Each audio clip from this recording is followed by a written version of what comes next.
Hello viewers, welcome back to BitLab technologies. Browser automation studio বা automation কোর্সে এর আগে বেশ কিছু ভিডিও আমি পাবলিশ করেছি। তো লাস্ট যে ভিডিওটি আপলোড করেছিলাম সেই ভিডিওতে ট্রাবল শুটিং নিয়ে কিছু কথাবার্তা বলেছিলাম এবং আপনাদের কিছু প্রশ্নের উত্তর দিয়েছি। সো আজকে নতুন একটি বিষয় নিয়ে কথা বলবো। তো এইখানে আমি একদম শুরু থেকে দেখাবো না, যেহেতু শুরুতে যে জিনিসগুলো এখানে করেছি সেগুলো আপনাদেরকে অলরেডি পিছনের যে ভিডিওগুলো আগে যে ভিডিওগুলো পাবলিশ করেছে সেখানে দেখানো হয়েছে। সো নতুন করে দেখাবো না, আশা করি আপনারা বুঝতে পারবেন। না বুঝলে অবশ্যই কমেন্ট করবেন। আর আপনি যদি এই ভিডিওটাই প্রথম দেখছেন বা নতুন হয়ে থাকেন তাহলে আপনার কাছে রিকোয়েস্ট, প্লিজ আপনি পূর্ববর্তী ভিডিওগুলো দেখে নেবেন, তাহলে আপনার জন্য বুঝতে সুবিধা হবে। সো ভিউয়ার্স, আজকে অ্যাটাচমেন্ট নিয়ে কথা বলবো, কিভাবে আমি এই অ্যাটাচমেন্ট নিয়ে কাজ করব বা আমরা কিভাবে অ্যাটাচমেন্ট নিয়ে কাজ করতে পারি। ব্রাউজার অটোমেশন স্টুডিওতে আমরা অটোমেটিক অ্যাটাচমেন্ট কিভাবে ওপেন করব সেই বিষয় নিয়ে আমরা আজকে আলোচনা করব। তো দেখেন, আমি আমার লগইন কোড বা অন্যান্য যে সকল বিষয়গুলো আছে সেগুলো আমি এই পাস করে নিয়ে এসেছি। পাস করে এসে এখন আমি এখানে আমার মেন ফাংশন শুরু। মেন ফাংশন কি? মেন ফাংশন বলতে আমি এখানে বুঝিয়েছি যে কম্পোজের কাজ, সেন্ডিংয়ের কাজ, অ্যাটাচমেন্টের কাজ আমার এইখান থেকেই শুরু। সো আমি এখান থেকেই দেখাবো একটা মেইল লগইন করার পরে কিভাবে অ্যাটাচমেন্ট নিয়ে কাজ করব, সেই অ্যাটাচমেন্টের বিষয়টি এখন আমরা দেখব। সো তার আগে আমি দেখি রিসোর্স কি ক্রিয়েট করেছি, আমি কিভাবে রিসোর্স ক্রিয়েট করেছি সেটা দেখিয়ে দিই। রিসোর্স ক্রিয়েটের জন্য আমি এখানে কি করেছি একটু খেয়াল করেন। অ্যাড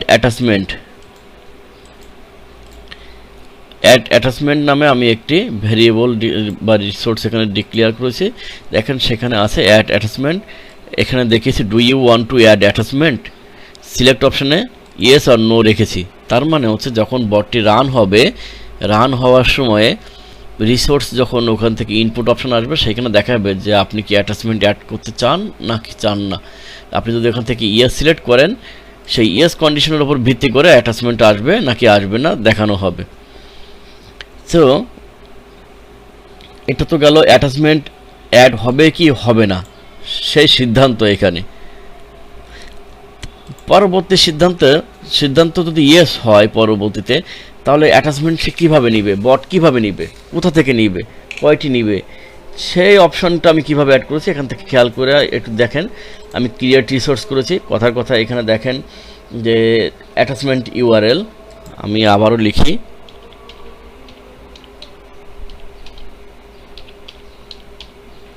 অ্যাটাচমেন্ট ইউআরএল করলাম।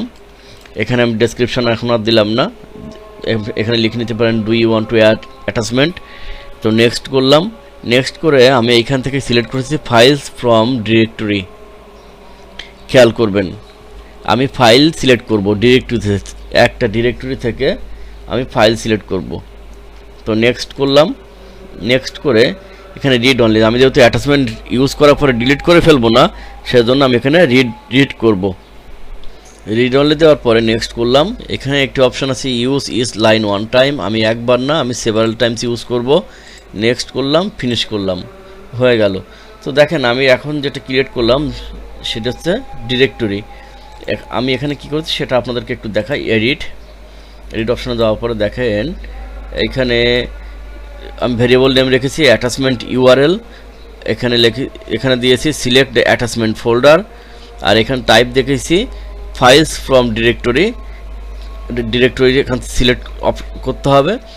ওয়াইল্ড কার্ডে মানে হচ্ছে যে আপনি কোন ধরনের ফাইল আপনি অ্যাটাচমেন্টে দিবেন সেই অপশন এখানে আপনি সেট আপ করে দিতে পারেন। যদি হ্যাঁ অনলি পিডিএফ টাইপ এখানে অ্যালাউ করা হবে বা ডক ফাইল অ্যালাউ করা হবে বা জেপিজি ফাইল অ্যালাউ করা হবে, তাহলে আপনি এখানে দিতে পারেন এরকম .jpg বা .pdf যাই হোক। কিন্তু যদি আপনি এখানে অ্যালাউ করেন না যে কোনো ধরনের ফাইল এখানে অ্যাটাচমেন্ট আকারে দিতে পারবে, তাহলে আপনি এখানে স্টার দিবেন। স্টার বলতে অল বোঝানো হয়েছে। ওয়াইল্ড কার্ডে যদি আপনি স্টার দেন তাহলে যে কোনো ধরনের এক্সটেনশনের পরবর্তীতে যে কোনো ধরনের, এখানে একটু খেয়াল করেন ডট বলতে এখানে এক্সটেনশন বোঝানো হয়েছে। লাস্ট যে ডটটা থাকবে ফাইল নেমের, সেই ডটের পরে কি বসবে সেটুকু আপনি এখানে বলতে পারেন। আর ডটের আগেও যদি আপনি রেস্ট্রিকশন দিতে চান তাহলে সেখানে এই রেস্ট্রিকশনের এখানে আপনি উল্লেখ করে দিতে পারেন। তা আমি যেহেতু কোনো রেস্ট্রিকশন দিচ্ছি না, আমি যে কোনো ধরনের ফাইল অ্যালাউ করব, এই জন্য আমি এখানে ওয়াইল্ড কার্ডে অল স্টার দিয়ে রেখেছি। ম্যাক্স সাকসেস ইউজেস, আমি একটা অ্যাটাচমেন্ট কতবার সর্বোচ্চ ইউজ করতে পারবো, আমি এখানে সর্বোচ্চ সংখ্যক দিয়ে রেখেছি, এখানেও সর্বোচ্চ সংখ্যক দিয়ে রেখেছি। আর একই সময়ে একটা অ্যাটাচমেন্ট কয়টা ব্রাউজার ইউজ করতে পারবে, আমি দিয়েছি আনলিমিটেড।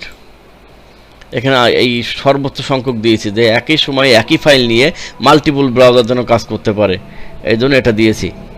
তো আসি আমরা কীভাবে অ্যাটাচমেন্ট অ্যাড করবো। তাই এখান থেকে নেক্সট করলাম, কম্পোজ অপশনে গেলাম, যাওয়ার পরে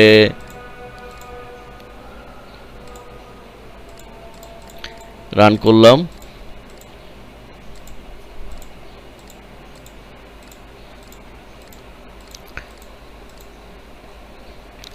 কম্পোজে ক্লিক করলো, কম্পোজে ক্লিক করার পরে সাবজেক্ট মেসেজ বসাবে, সাবজেক্টে ক্লিক করলো, সাবজেক্ট এখানে ওয়েটিং টাইম দেওয়া আছে, তারপর সাবজেক্ট এখানে পেস্ট করলো, পেস্ট করার পরে এখানে ট্যাব দিয়ে মেসেজ পেস্ট করবে। এখন আমার যখন আমি বট রান করেছি তখন অ্যাটাচমেন্ট দেওয়া ছিল ফলস, মানে নো দেওয়া ছিল, সেই জন্য এই কন্ডিশনের মধ্যে আসেনি। তো যদি না আসে সমস্যা নেই, আমি এখন কি করব, গেট অ্যাটাচমেন্টে ক্লিক করব। গেট অ্যাটাচমেন্ট নামে আলাদা ফাংশন তৈরি করে রেখেছি শুধুমাত্র অ্যাটাচমেন্টের জন্য। অ্যাটাচমেন্টের জন্য ফাংশন কেন করেছি, কারণ আমার এই ফাংশনটা বিভিন্ন জিমেইল নিয়ে যখন কাজ করি বিভিন্ন জায়গায় প্রয়োজন হয়, আমি জাস্ট কপি পেস্ট করে নিই এই ফাংশনটা, সেজন্য আমি এখানে ফাংশন কল করেছি। কীভাবে ফাংশন কল করতে হয় সেটি আপনাদেরকে আগের ভিডিওতে দেখিয়েছি, আবার নতুন করে আর একবার দেখিয়ে দিচ্ছি। এখানে যাবেন, এখানে লিখবেন ফাংশন কল ফাংশন, খুব সম্ভবত ফাংশনটা এটার নাম হচ্ছে, মডিউলটার নাম হচ্ছে কল ফাংশন। কল ফাংশনে ক্লিক করার পরে এতে কল ফাংশনে ক্লিক করার পরে এখানে ফাংশন নেম সিলেক্ট ফাংশন করলে অটোমেটিক চলে আসবে। এইখান থেকে আমি গেট অ্যাটাচমেন্ট এই ফাংশনটি কল করেছি এভাবে। আর গেট অ্যাটাচমেন্ট আমি কীভাবে ডিক্লেয়ার করেছি, মেইন এখানে ক্লিক করবেন, করে এইখানে অ্যাডে ক্লিক করবেন, এইখানে গেট অ্যাটাচমেন্ট নামে ফাংশন তৈরি করার পরে সেভ করলে আপনার ফাংশনটি তৈরি হয়ে যাবে। তো এখন আমি যাই এখানে, যেহেতু আমি অ্যাটাচমেন্ট ইয়েস করিনি, আমি ম্যানুয়ালি দেখাচ্ছি কীভাবে অ্যাটাচমেন্ট অ্যাড করতে হয়। আমি গেট অ্যাটাচমেন্টে গেলাম, ক্লিক করলে এখানে চলে আসে। এইখানে একটা শর্ত দিয়েছি, ইজ এলিমেন্ট এক্সিস্ট, যে এই যে অ্যাটাচমেন্ট অপশন বা এই যে ইমেজ এটি যদি থাকে, যদি ভিজিবল হয় তাহলেই অনলি অ্যাটাচমেন্ট কাজ করবে, না হলে করবে না। আপনি মনে করেন যে অ্যাটাচমেন্ট অ্যাড করবেন, কিন্তু আপনার অ্যাটাচমেন্টে ক্লিক করার অপশানই নাই, তাহলে আপনি কোথায় অ্যাটাচমেন্ট অ্যাড করবেন? এই জন্য প্রথমেই শর্ত দিয়েছি যে যদি অ্যাটাচমেন্ট থাকে তাহলে পরবর্তী অপশানগুলোতে যাবে। এখানে খেয়াল করেন using attachment URL, attachment URL বলতে আমি এখানে এই যে ভেরিয়েবল যেটি রেখেছিলাম সেটি আমি এখানে ব্লক করেছি। তারপরে রিড ফাইল টু লিস্ট, তার মানে হচ্ছে আমি কি করে নিয়েছি, যে অ্যাটাচমেন্ট ফোল্ডারটা আমার ছিল ওই ফোল্ডার থেকে সব কিছু আমি রিড করে একটি লিস্টের মধ্যে তৈরি করেছি। লিস্ট উইথ অ্যাটাচমেন্ট নামে একটা ভেরিয়েবলের মধ্যে রেখেছি। কিভাবে, আবার এটি একটি মডিউল কল করলে পাবেন রিড ফাইল টু লিস্ট। আমি এখানে মাল্টিপল অ্যাটাচমেন্ট নিয়ে কাজ করেছি, মাল্টিপল ফাইল নিয়ে, এই জন্য এটি করেছি রিড ফাইল টু লিস্ট। মানে হচ্ছে ওই ফোল্ডারের মধ্যে যা কিছু আছে সব একটা লিস্টের মধ্যে চলে আসবে।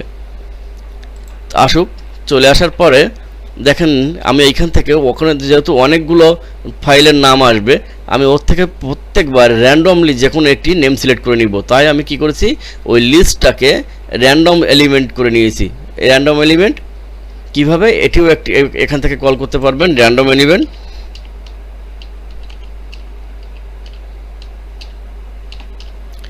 এই যে র্যান্ডম এলিমেন্ট, এখানে নাম দিতে হবে যে লিস্টের ভেরিয়েবলের মধ্যে আপনার লিস্টটি আছে সেটি, এবং যে র্যান্ডম এলিমেন্টটি আপনি নেবেন সেটি এখানে নাম থাকবে র্যান্ডম এলিমেন্ট লিস্ট। এইটি নিয়ে এখন আমি কাজ করব। তো তারপরে কি করেছি, আমি ওটা আবার পেস্ট করে দেখিয়েছি যে আমি কোনটি অ্যাড করব, কোনটি নিয়ে কাজ করছি। করার পরে এইখানে মেন যে বিষয়, সেই বিষয়টি এখানে একটু খেয়াল করেন। আমি অ্যাটাচমেন্টে যখন ক্লিক করব তার আগে কিন্তু আমাকে ফাইলটি ওপেন করে রাখতে হবে। কিভাবে, ফাইলটি সিলেক্ট করলাম, সিলেক্ট করার পরে ওপেন ফাইল রেজাল্ট, এটি এখানে পাবেন ওপেন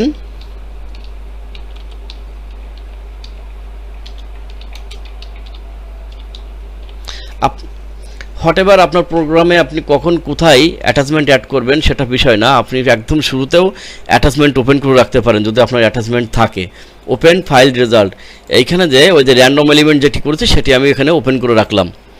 ওপেন করার পরে এখন দেখেন আমার ওপেন হয়ে থাকলো, ওটা থাকার পরে এবার আমি কি করব, এই বাটনে ক্লিক করব। যদি এই বাটন এক্সিস্ট করে, বাটনে ক্লিক করলাম। বাটনে ক্লিক করার পরে এখানে আমি যে ফাইলটি সিলেক্ট করেছি ফাইলটি সাইজ 0 বাইট, যে কারণে ফাইলটি ওপেন হচ্ছে না। তো অটোমেটিক কিন্তু অ্যাটাচমেন্ট অ্যাড হয়ে যাবে, আর কিন্তু কিছু করতে হবে না।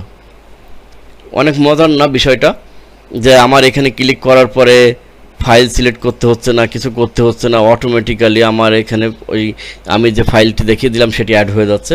হ্যাঁ, দেখতে এত সহজ মনে হলেও একটু জটিল আছে। এইখানে আপনাকে আগে র্যান্ডম এলিমেন্ট থেকে সিলেক্ট করতে হবে। সিলেক্ট করে আমি যদি চাই না একটি ফাইল আমি ডাইরেক্ট ওপেন করব, আমি দেখাই তাহলে। আমি এই ভেরিয়েবলটি যদি আমি এখন ওপেন করি এখানে, তাহলে কাজ হবে।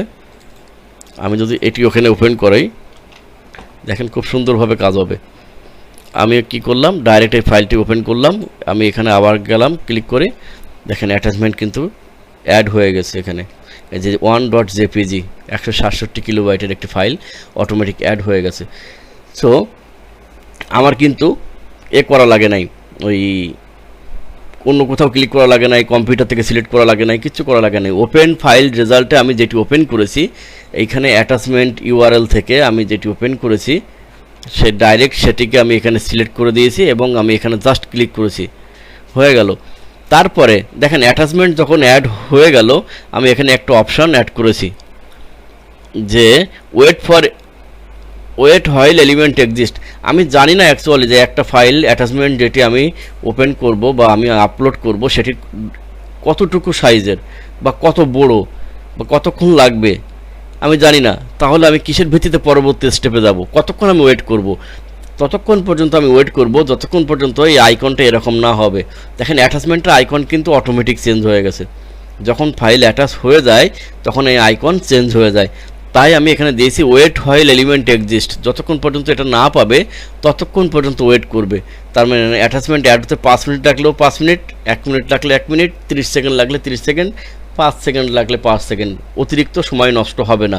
দ্যাটস ওয়াই প্রোগ্রামে আমি বেশিরভাগ সময়ে wait while element exist use করি। ভুল করেও এখানে কেউ স্লিপ ইউজ করবেন না। স্লিপ ইউজ করলে আপনার অযথা টাইম নষ্ট হতে পারে, এবং স্লিপ টাইম যদি আপনি 5 সেকেন্ড দেন টাইম কমানোর জন্যে, কিন্তু দেখা যাচ্ছে আপনার অ্যাটাচমেন্ট অনেক বড়, নেট স্পিড ছিল, তখন আর অ্যাটাচমেন্ট ওপেন হলো না, তখন আর কাজ করতে পারবেন না, স্টেপ কিন্তু ফেইল হলো, আপনার অ্যাটাচমেন্ট অ্যাড হলো না। So be careful. এই ধরনের কেসের ক্ষেত্রে এই ওয়েট হোয়াইল এলিমেন্ট এক্সিস্ট দিয়ে আপনি ইউজ করবেন। বিশেষ করে জিমেইলের ক্ষেত্রে আমি দেখিয়েছি, অন্যান্য সাইটে যখন আপনি ইউজ করবেন তখন আপনার কি চেঞ্জ হয়, এই অ্যাটাচমেন্ট অ্যাড হওয়ার পরে কি অপশান আসে সেটা আপনি খেয়াল করে নেবেন। হ্যাঁ, যদি এই অপশান না হতো তাহলে আমি এখানে এটা ধরতে পারতাম যে এই ব্র্যাকেটটা এটা আসছে কিনা, বা এইখানে এই যে ক্রস চিহ্ন এটা আসছে কিনা, তাহলে আমি বুঝবো যে অ্যাটাচমেন্ট অ্যাড হয়েছে। এটা আপনার বুদ্ধি, আপনার নিজের বুদ্ধি দিয়ে আপনাকে বিচার করে দেখে নিতে হবে। সো এভাবে অ্যাটাচমেন্ট অ্যাড করা যায়। অ্যাটাচমেন্ট অ্যাড করা খুব ইজি, আবার একটু টাফ। এইটা না বুঝতে পারলে ওপেন ফাইল রেজাল্ট যদি আপনি না করেন তাহলে কিন্তু অ্যাটাচমেন্ট হবে না। এবং আপনাকে আবারও বলছি, অ্যাটাচ ফাইল ক্লিক করার আগেই আপনাকে ফাইলটি ওপেন করে রাখতে হবে, রেজাল্টের মধ্যে এনে রাখতে হবে, তা না হলে কখনোই এটি ওপেন হবে না। সো আজ এ পর্যন্তই। এই ভিডিওতে শুধুমাত্র অ্যাটাচমেন্ট নিয়েই কথা বলবো বলে ভেবেছিলাম, আমি আর এখানে অন্য কিছু দেখাচ্ছি না। আপনাদের যদি অন্য কোনো কিছু জানার থাকে, প্রয়োজন হয়, অবশ্যই কমেন্ট করবেন। আর পরবর্তী ভিডিওতে আমি দেখাবো কিভাবে কম্পাইল করতে হয়, কিভাবে ইএক্সজি ফাইল নিয়ে কাজ করতে হয়। যে আমার এক্সট্রা একটা ইএক্সজি ফাইল আছে, আমি এই প্রোগ্রাম দিয়ে আমার কম্পিউটারে অবস্থিত অন্য কোনো একটা ইএক্সজি ফাইলকে আমি রান করব, বা লাইসেন্সিং সিস্টেমের ক্ষেত্রে আমি কিভাবে কাজ করব, compilation, licensing, EXG file opening, এইগুলো নিয়ে আমি পরবর্তীতে আরেকটি ভিডিওতে দেখাবো। আর ব্রাউজার অটোমেশন স্টুডিওর আরও অ্যাডভান্স লেভেলের অনেক কাজ আছে।